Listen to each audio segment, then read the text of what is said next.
আসসালামু আলাইকুম everyone, welcome to Sheikh blogs. আজকের ব্লগে থাকছে কিভাবে আমরা তিন্নির বার্থডে সেলিব্রেট করলাম। সবাই মিলে তাই খিলগা যাচ্ছি। যাওয়ার পথে এক এক করে সবাইকে পিক করে নিয়েছিলাম। মোটামুটি সবাইকে নেওয়া শেষ। মুগদা মেডিকেল থেকে সানজিদাকে নিলেই ঝামেলা শেষ। ফাটাফাটি মেকআপ করে, হ্যাঁ না? নিজের পুরো কনফিডেন্স আছে নিজের। পিকনিকে দেখছো স্মোকি আই করছে কত সুন্দর। এমনিতে সাজানো সাজেন, আবার যখন সাজে সুন্দর করে সাজে। সেগুলো গাইস সে হাই। বর্ষা গাইস, আমরা এখন যাচ্ছি তিন্নির বার্থডে খেতে, মানে বার্থডে খাবার খেতে। আমি কি বের হই আবার হাই দে খলিলস কোচিং দেখ ওই পারে হাই দে একটা হাই দিতে পারছ না একটা মোরা।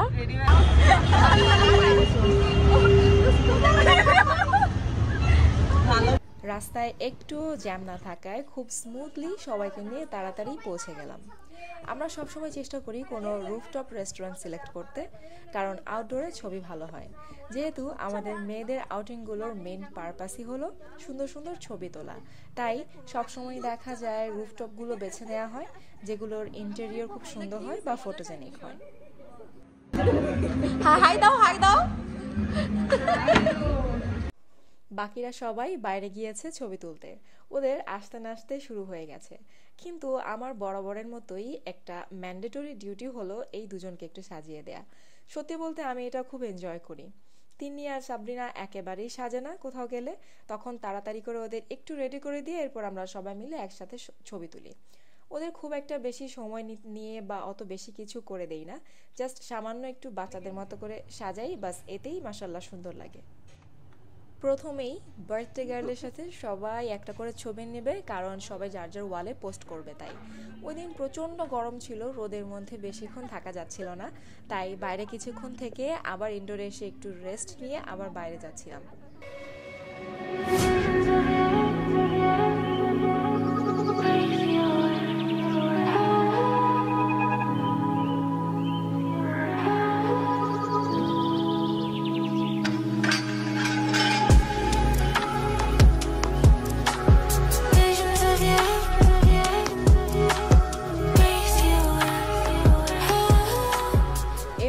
আমি আর মিশেল মিলে কিছু ছবি তুলেছিলাম। যেহেতু আমরা মা মেয়ে একই রকম ড্রেস পরেছিলাম, আমার অনেক আগে থেকেই ইচ্ছা ছিল আমার একটা মেয়ে হলে আমরা সবসময় টুইনিং করব, একই রকম জামা পরবো।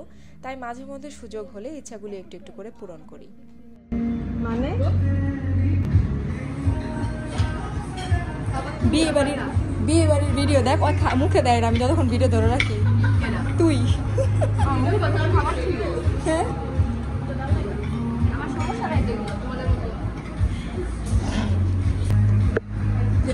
ওই পাশে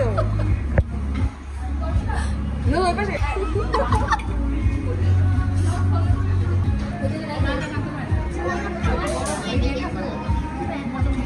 খাও, তুমি খাও, তাদের সমস্যা কি?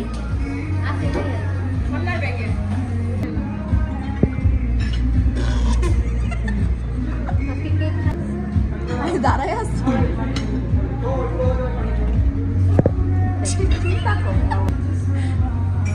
এই তো কত সুন্দর করে খাচ্ছে ও।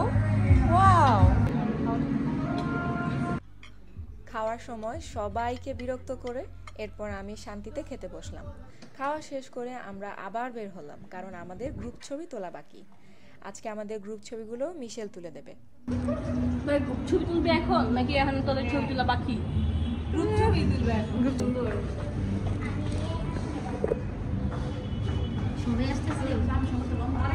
আমি নিচ্ছি, সমস্যা নেই।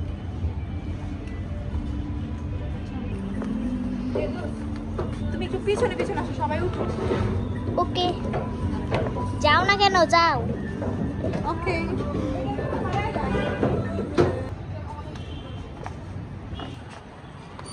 ঝুলে ময়না ঝুলে ছোট কালাম আমার ছোট ভিডিও করে লিরিক্স না জানো, গান গালি হয় আমার মতো।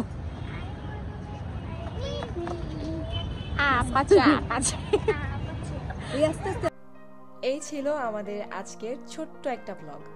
সব বন্ধুরা মিলে একসাথে কিছুটা সময় কাটালে মনে হয় প্রতিদিনের একঘেয়ে জীবনের বিরক্তিটা কেটে যায়। প্রত্যেকটা মানুষের জীবনেই কিছু ছোট বড় বিভিন্ন ধরনের সমস্যা লেগেই থাকে। সবাই আমরা কোনো না কোনো ঝামেলা বা কষ্টের সম্মুখীন হই। সে সব কিছু উপেক্ষা করেই আমাদের হাসতে হয়, বাঁচতে হয়। তাই আমি বলবো পরিবারের পাশাপাশি কিছু সত্যিকারের বন্ধু থাকা প্রয়োজন।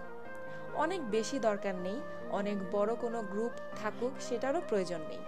অল্প কিছু থাকুক, কিন্তু রিয়েল থাকুক, যারা আপনার ভালো করাতে মন থেকে খুশি হবে, যারা আপনাকে টেনে হিচড়ে নামাতে চাইবে না, বা যারা সামনে এক আর পেছনে আরেক চেহারা, এরকম না হোক। 6 জন থাকুক বা 4 জন থাকুক অথবা 2 জন থাকুক, যাদের কাছে আপনি বাচ্চাদের মতো কোনো ফর্মালিটিস মেনটেন না করে ইম্যাচিওরভাবে নিজেকে প্রকাশ করতে পারবেন। আজকে এখানেই শেষ করছি। দেখা হচ্ছে নেক্সট কোনো প্ল্যানে। ততক্ষণ পর্যন্ত সবাই ভালো থাকবেন, সুস্থ থাকবেন। আল্লাহ হাফেজ।